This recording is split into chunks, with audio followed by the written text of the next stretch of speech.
Hello, in this video I'm gonna show you how to connect your Sony NW A100 series with a Wi-Fi network. So in order to do this, there's actually a few ways we can access it, and the first one is to simply scroll down our notification bar, then scroll down again, and here's Wi-Fi network.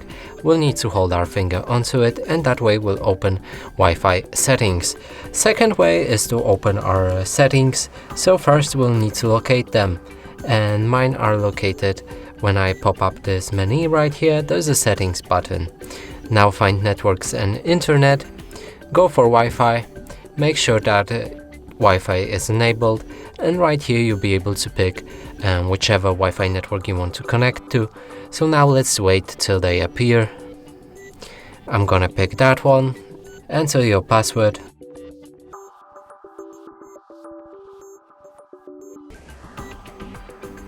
Hit connect button, and that way you'll be connected with a Wi-Fi network. And that's it for this video. Hope you like it. Please consider subscribing to our channel, leave a like and a comment below.